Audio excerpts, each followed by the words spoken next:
am excited to be here this morning before you. Pastor Bobby and First Lady, they are on vacation this week, and I am happy. That's right, that is something to clap for, that they are on vacation. And so I'm thankful for the privilege and the honor to be before you this morning. And one of the things that I want to do before I get started is really to honor our pastor. I don't think we understand the gift that we have in the pastor that we have. One of the things that I am is also a missionary, and one of the things that I do is travel all over the country, working with churches and pastors. And what I can tell you, I've worked with hundreds of pastors, that we have a special pastor that is here with us, and so I am grateful for him.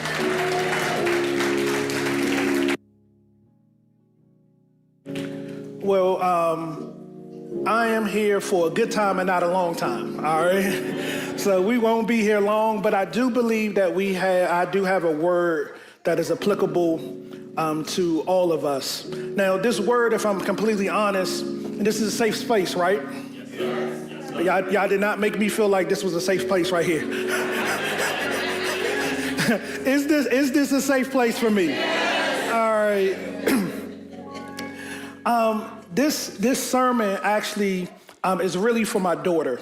My baby girl, I'm gonna brag on her. I call her my baby girl, even though she's my oldest. She is getting ready to go into her senior year. And I'm excited. She's amazing. 4.0 student. She is SGA. She's a dancer. She's a global leader in the county.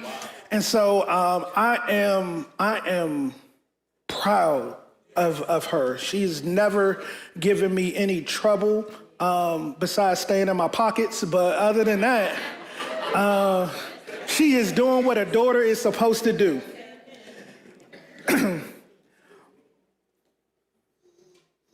But if I'm completely honest, I'm not okay. I thought I was going to be ready for this. I had told myself, you are a grown man. You are a pastor. You know how to deal with difficult things, and you help people get through difficult things all the time. You handle pressure well. But the moment she said, Daddy, I need to start looking at colleges, my whole spirit left. I said, colleges? And then she said, yeah, I want to leave. Like, I want to leave. And I was like, from here? Like, from me? And she's like, yeah. And I'm just like, well, where you want to go? And she's like, Alabama. And I was like, Alabama? We got good schools here. And she looked at me to say, hey, Dad, I need you to get it together. And she says, hey, Daddy, I'm almost grown. And I said, almost grown? I just taught you how to tie your shoes yesterday. And she was like, no, that was 14 years ago. And I was like, no, that was last week to me. And if I'm honest, it's not that she's not ready to grow. It's that I'm not ready for her to grow. And growth is beautiful, but I also know that growth is uncomfortable. See, with growth, I also know that with growth also comes growing pains. And for much of her life, Daddy has always been there to protect her and to provide for her and to give her all the things that her heart's desires. And I know that when she says that she is ready to go and she's ready to be grown, I know that growth is going to stretch her. I know that growth is going to challenge her in ways that she has never been challenged before, and growth is going to force her to trust God in new ways. And that's when the Holy Spirit kind of started dealing with me. Because he said, you're nervous because she's getting grown, but you're also nervous because you are too. And that's the place where we're going to come from today's message. Today's sermon title is called Getting Grown. Turn to your neighbor and say, we're going to get grown in God today. If you're watching us online, put Getting Grown in the chat. See, the problem is many of us have already thought that we are grown. See, that's your problem. Because in our community, y'all know what I mean when I say our community, right? All right, okay. I just want to make sure we all on the same page. We remember the moment somebody looked at us and said, all right, now you getting grown. Now, for many of us, that was because we were smart mouth. But the phrase wasn't really about your age. It was really about responsibility. It was about resilience. It meant life wasn't going to wait for you to be ready. See, for many of us, getting grown meant helping to raise our siblings or other family members. It meant working earlier than we thought we were going to have to work. It meant surviving systems that were not made for us. See, it was about learning strength the hard way, stretching things that didn't mean to be stretched, carrying loads that we weren't prepared to lift. But even in all the hard places that we have found ourselves, and all the hard places that she will find herself, grace will meet us there. God will meet us there. And that is what Paul is experiencing here in Philippians 1. See, Pastor started us off in this sermon series where he lets us know that Paul is writing this letter in the place of uncomfort. He is in prison. He's surrounded by concrete. His hands are in chains. He's in a grind that he didn't choose. And many of us are sitting here today and watching online, finding ourselves in the same place. We're in a grind that we didn't choose. But instead of collapsing, we see Paul starts growing. Tell somebody near you, I'm getting grown in God today. If you are taking notes, I hope you are, because I want y'all to post them after service today. Point number 1 is growth in the grit. Growth in the grit. We're picking up in Philippians 1 where Pastor left off. We're going to start with verse 21. It says, for to me to live is Christ, and to die is gain. Paul, in essence, is saying, if I'll keep living, it's because my life still belongs to God. Now, I heard this saying many, many times. I have, my tribe is here, and I'm thankful for y'all. Thank y'all for coming to church this morning. But I have an aunt, my Aunt Julia. I always used to joke about her because she's the oldest of all my aunts and uncles. And I would joke about her age because she was always old, and so I would call her old. Really, because she's the oldest. And she would tell me, all you got to, if you keep living.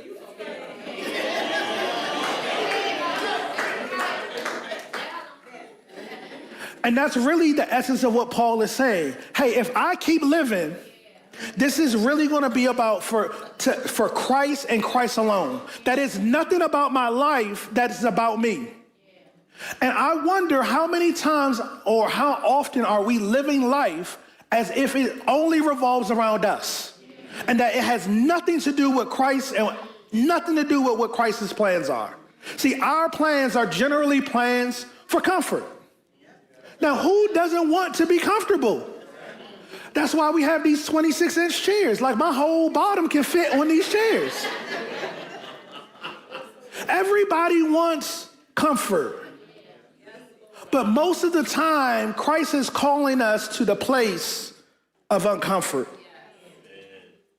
And that means even in these gritty conditions, the cold cells, the tight spaces, the concrete surroundings, his life was still producing fruit. See, Pastor talked about when Paul was in jail that all of the other prisoners were encouraged because Paul was there. And what we're going to find here now is that it's going to get hard. But here's the revelation. Paul never interpreted the grit as evidence of God's absence. He interpreted the grit as a classroom for spiritual formation. See, how often are you thinking about that coworker that you can't stand, that is spiritual formation for you? Those financial challenges that you have, that is spiritual formation for you.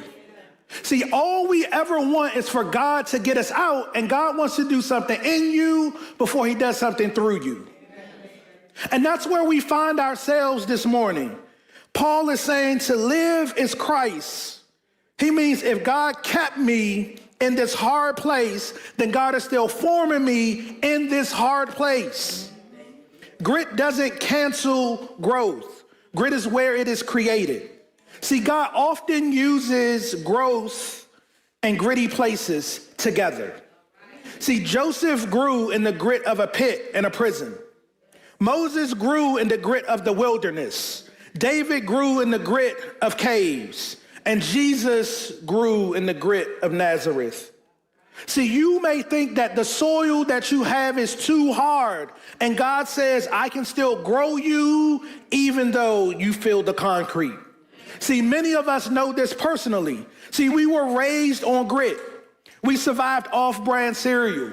Yeah, Ma, I knew you were switching up the cereal. And last-minute miracles. And make it work faith. And for my daughter, her struggle, her challenge has been hair day. Now, the ladies gonna be stick with me with this one. I know y'all gonna understand what I'm talking about. Because if you grew up black, you understand hair day. You understood Saturday night in the kitchen with the hot comb on the stove, that blue magic waiting for you. Your mama or your auntie got you between their legs telling you to hold still because they trying to get your kitchen right.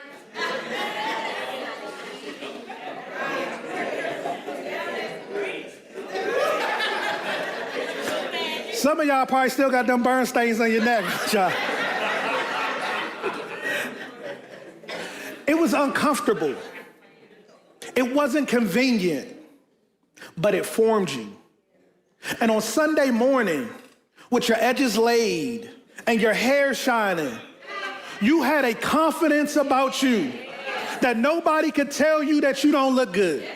And what I'm telling you is that God is doing the same thing in your spiritual life. He is applying heat and he is applying pressure and he is putting you in an uncomfortable season to produce spiritual beauty in your life. But often we don't want to go through it. We don't want to go through the heat. We don't want to go through the uncomfortable seasons. But we must. And baby girl, you will have to go through your uncomfortable seasons as well. And here's the application. Don't misinterpret an uncomfortable season as not your season. Hard does not mean hopeless. Hard means holy. Because God is not into your happiness. He's into your holiness. He is consistently putting you in difficult situations to make you holy. The next application that we must consider is choosing consistency over convenience. Baby girl, your life is going to be different when you're away from home. And some things are going to be hard. Some things are going to feel impossible. But we need you to be consistent and not choose the convenient path. When things get hard and life gets challenging, I want you to keep praying. I want you to keep showing up. I want you to keep being faithful even in times where you see no one else being faithful. And that's what we see Paul doing. Paul is in a place where his consistency has allowed him to see clearly what God is doing.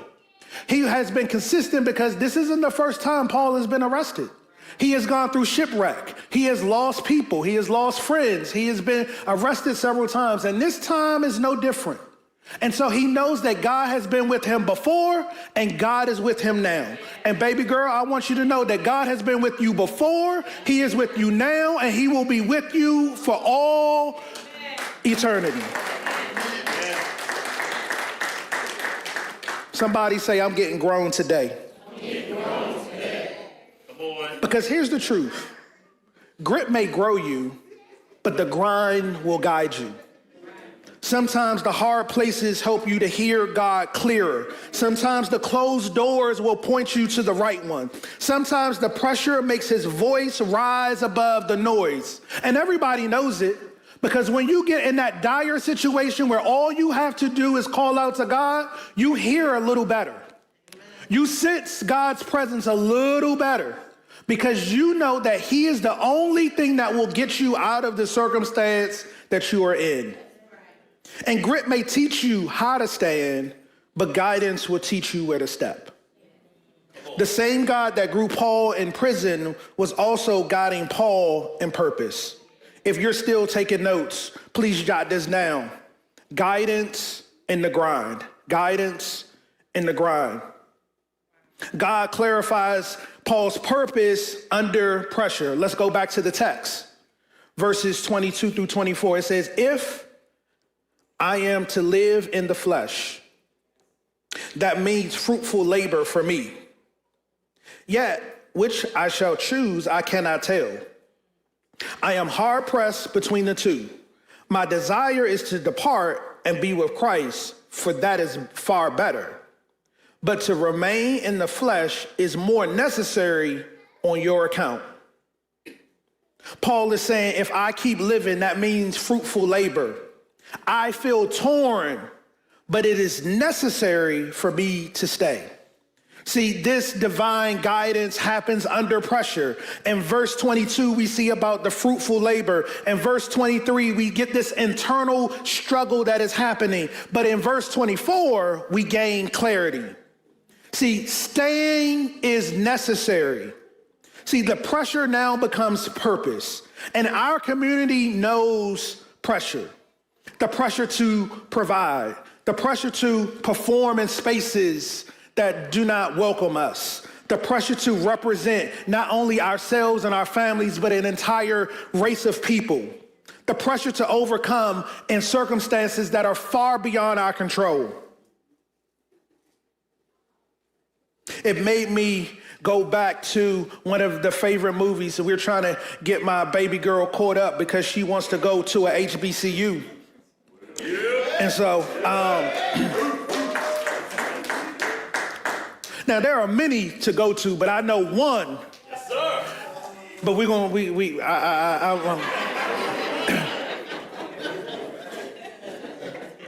So we're trying to get her prepared for college. So we are getting her caught up on all the black movies.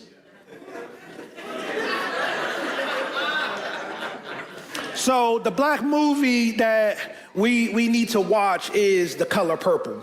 Yeah. Now, in The Color Purple, Miss Celie spends years being crushed by pressure, years being crushed by abuse, years having her voice silenced, years of being mistreated, and years of trauma. Does that sound familiar to you? But then comes the dinner table moment.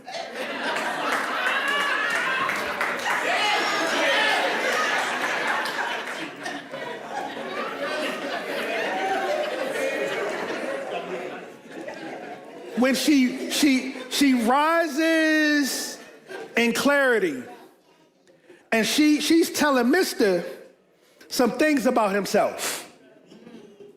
And clarity comes as she's leaving. And she says, I'm Paul, black. I may even be ugly. But dear God, I'm here. I'm here.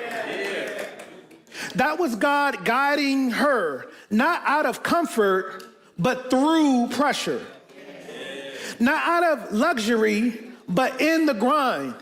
And just like Paul and Miss Seeley found purpose in the tension, you and I must also. That, hey, you may have had an unyielding set of circumstances. You may have wanted to give up. But I am here to tell you, much like Miss Seeley, you are here. Dear God, you are here.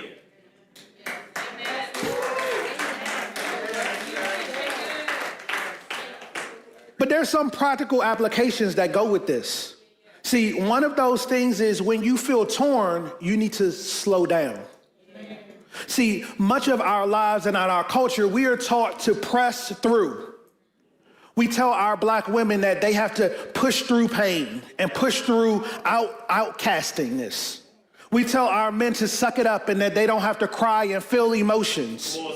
But now we have a different perspective here. That in your brokenness, Christ is asking us to slow down.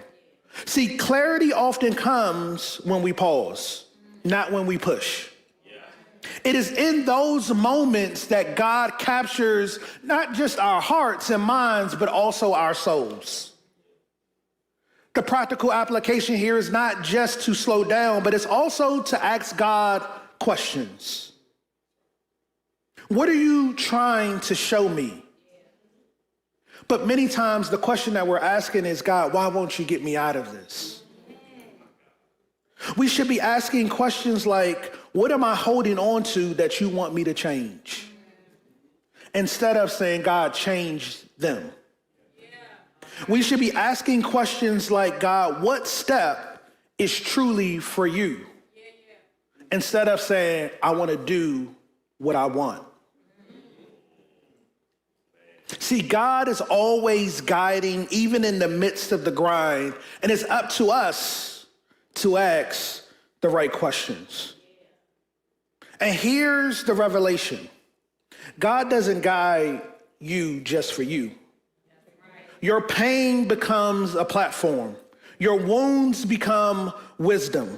Your scars become someone else's survival guide. Yes, sir. See, the same pressure that pushed you to pray is the same thing that will push someone else to believe. Right. See, God grows you so that you can give your growth away. Yes. Paul says, I'm still here for your progress and your joy. Yes. See, growth starts with Paul, but it becomes the church's strength. Don't believe me? Let's go back to the text.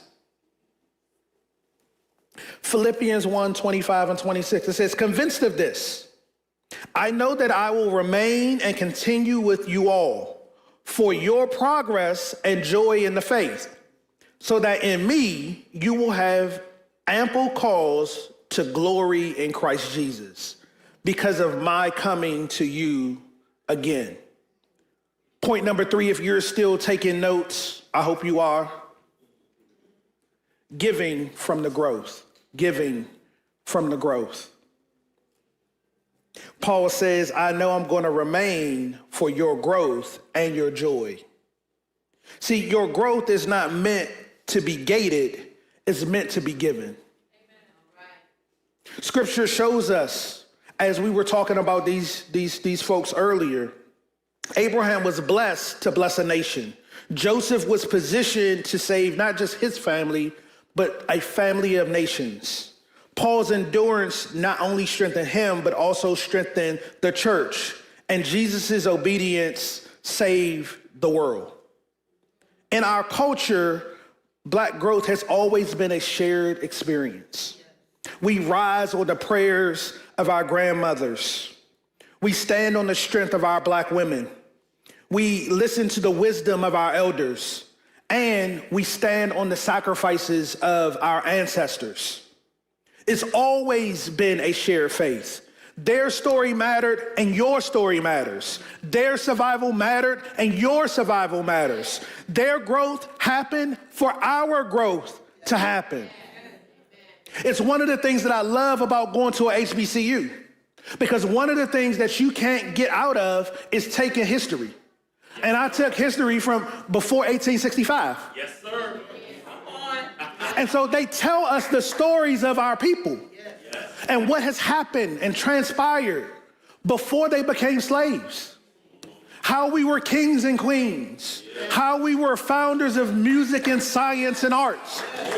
It wasn't just about being slaves and in chains, because we were not going to be in slaves and in chains forever, and neither will you. On those HBCUs, we got to learn and experience things none other. And that's why I am proud of you, baby girl, for saying that I want to have that experience. If you've ever been to a HBCU, one of the pride and joys of the HBCU experience is homecoming. Oh, some of y'all done been, I see. It is a sacred cultural experience. And one of the things that I love about it is you don't even have to go to college to experience it. You just go, you just show up. And as a freshman on the campus, the illustrious Bowie State University, I told there are many HBCUs out there. I just know the best one, that's all. As a freshman on campus, I kept hearing the buzz about homecoming. And are you going to homecoming? Whatever. No, you gotta go to homecoming. Okay, all right. No, you gotta make sure you're at homecoming. And so there were about 6 or 7 guys that I know, 6'7", I got it.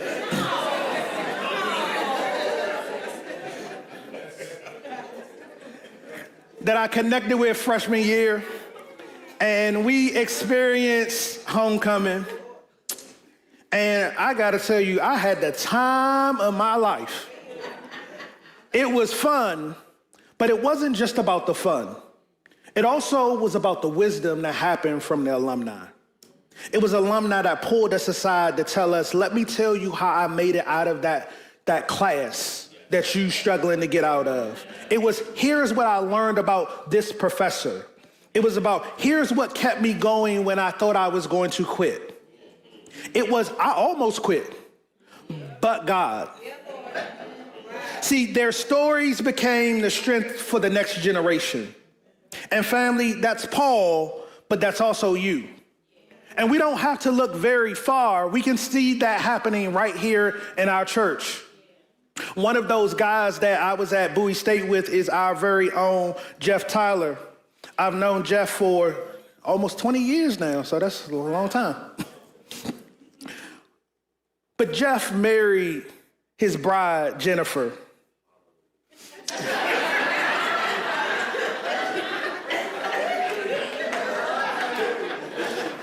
I know the feeling, bro. I know the feeling.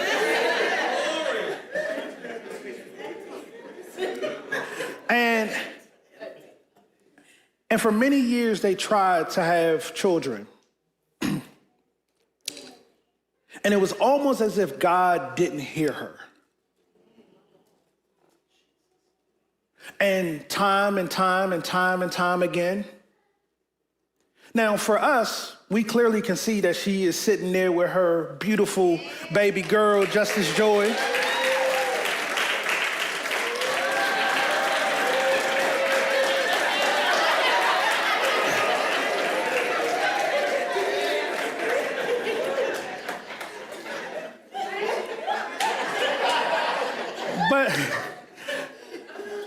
But that experience wasn't just about her. Jennifer wrote a book called When Dreams Fall Apart. And she is helping thousands of women feel seen in their story.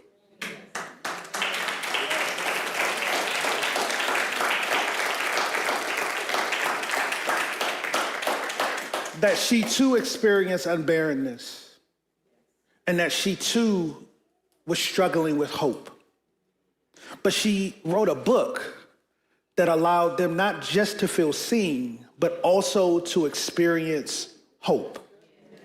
See, her situations, her circumstances, the pressure that she felt wasn't just for her. It was for thousands of other women. And what I need to tell you is that your testimony is someone else's toolkit. Your survival is someone else's strategy to make it out. Your growth is someone else's guide to move forward. And there's some practical things that we all must do. And the first is simply to share your story. Somebody needs to hear how you got through because they don't believe that it's possible to make it through. For some of us, we may need to mentor someone that's coming behind you. See, your growth is grit, and you need to steward it by pouring into someone else. For some of us, and this is where I find myself, stop hiding behind your healing. We all have healed places, but someone needs to see your scars. Someone needs to understand that they can make it through. Somebody needs to understand that, hey, you scarred, but you are still standing here. It becomes the strategy for someone else to make it through.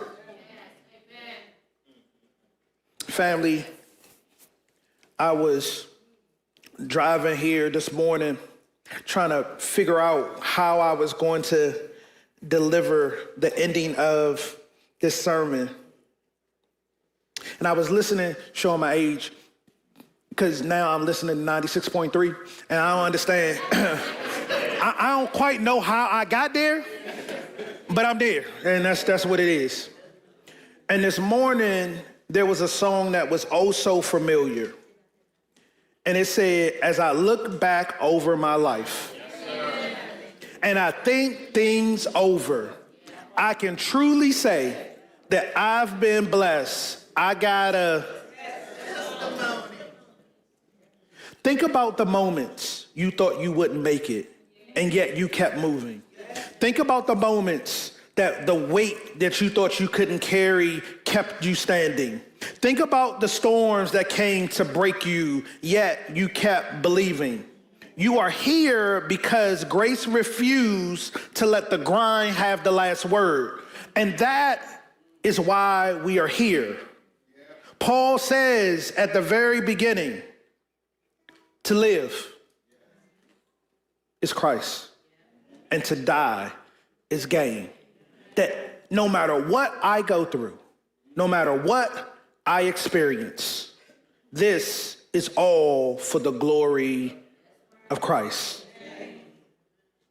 You are here because God's grace. And for somebody here who needs to hear this, you are not a mistake. You are not a misprint. You are not a maybe or a guess so. You are a miracle on scheduled. You are the rose that has grown through the concrete, and God is still growing you. As the praise team is getting ready to come to the stage, and Reverend Christopher is going to do the altar call. Family, grit is good, but grit can't save you. The grind can shape you, but it cannot redeem you. Only grace saves, only Jesus restores, and only Christ can make you new. If you're tired of growing by yourself, if you're tired of grinding alone, if you're tired of carrying what you were never meant to carry, this moment is for you.